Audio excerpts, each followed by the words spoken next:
The sky above Metropolis, a canvas of endless blue, suddenly began to bleed. An unnatural eclipse, cold and absolute, swallowed the sun whole, plunging the vibrant city into an eerie twilight.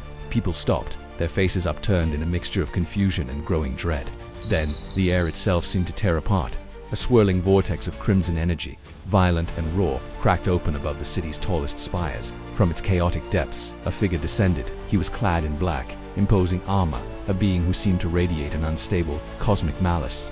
This was Rogol Zaar, the destroyer of Krypton, a name whispered in the darkest corners of the galaxy, now made flesh. He landed not with a graceful touch, but with a seismic boom that shattered the very streets of Metropolis. The ground buckled and cars were thrown like toys. Dust and debris filled the air as he straightened to his full, terrifying height. His voice, a low rumble like grinding planets, echoed through the stunned silence. Kal-El, today Krypton dies again. The threat was not just a promise of destruction. It was a personal vendetta, a ghost from a dead world come to haunt its last son. Before the dust could even settle, a sonic shockwave ripped through the air, a familiar sound of hope and defiance. Superman streaked down from the darkened sky, a blur of red and blue against the oppressive gloom. He landed between the invader and the city, a living shield. His eyes, usually warm and reassuring, burned with a cold, determined fire. "I won't let you hurt this planet," he declared, his voice unwavering. Zaar simply smirked, a cruel, knowing expression. "You couldn't stop me then," he taunted, his voice dripping with contempt. "You won't stop me now." And with that, the battle for Earth began. Superman, ever the protector, moved first.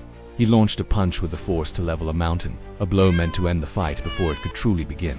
But Rogol Zaar impossibly caught it with a single, armored hand. The impact was cataclysmic. A shockwave erupted from the point of contact, sending ripples of force that blew out windows for blocks. The sheer power on display was terrifying. With a grunt, Superman pushed off, propelling them both high above Metropolis. They became living comets trading blows at hypersonic speeds. The sky became their battlefield. Bursts of heat vision, like twin red suns, ignited the air, only to be deflected by Zaar's nigh invulnerable armor. Each time their fists met, a new shockwave cracked the very air, and the windows of skyscrapers miles away spiderwebbed and shattered. Superman, fighting with a ferocity born of desperation, landed a powerful, direct hit. The blow sent Zaar rocketing downward, a black meteor that crashed through the side of the skyscraper, disappearing into its concrete and steel heart. For a moment, there was silence, a brief, hopeful pause. But then, with a roar of pure rage, Rogol Zaar erupted from the ruined building, completely unharmed. He was not just undamaged, he was enraged. "You fight with heart," he snarled, his voice a venomous hiss as he shot back towards the Man of Steel. "But I am forged from hatred." He lunged faster than Superman could react, grabbing the iconic red cape in a display of brutal strength. He spun, using the cape as a whip, and slammed Superman down into the ground. The impact was so immense it cratered the street, creating a new landmark of devastation in the heart of the city. Superman pushed himself from the crater, his body aching, but it was more than just the physical impact. He felt a strange lethargy, a draining of his strength. He glanced at the sky.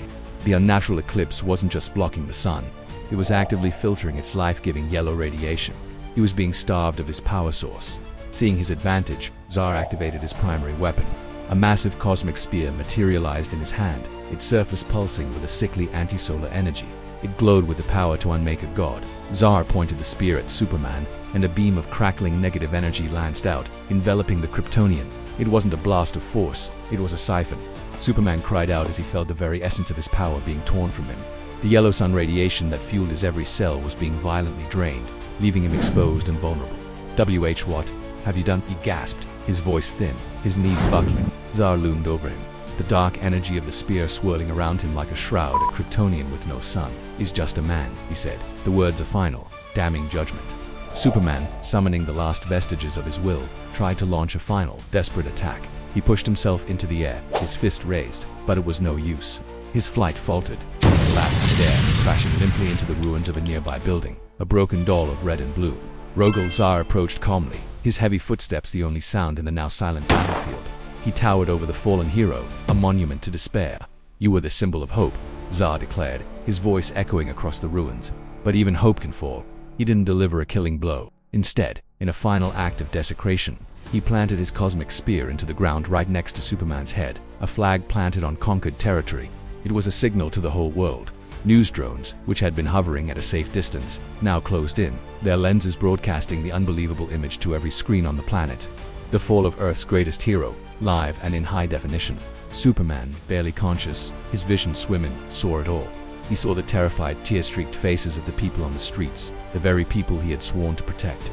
Their expressions of horror and disbelief were the final, crushing blow. A single tear escaped his eye and traced a path through the grime on his cheek. Metropolis, the world, had lost its shield. But in the shadows of the rubble, as despair began to settle like a thick fog, a new light began to shine. A figure stepped forward, her silhouette familiar, yet filled with a new and terrible fury. It was Supergirl. She had seen it all.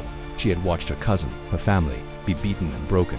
Her eyes, usually so kind, were now blazing with pure, unadulterated Kryptonian rage. She locked her gaze on the monstrous figure of Rogol Zaar. Her voice, though quieter than his, carried an even greater weight of threat. "You hurt my family," she said, the words cutting through the air like a razor. "Now you face me." The fight wasn't over. Hope had fallen, but it had not been extinguished. Thank you so much for watching. If you enjoyed this dive into the epic lore of Superman, be sure to hit that like button, subscribe, and ring the bell so you don't miss our next story. See you in the next video.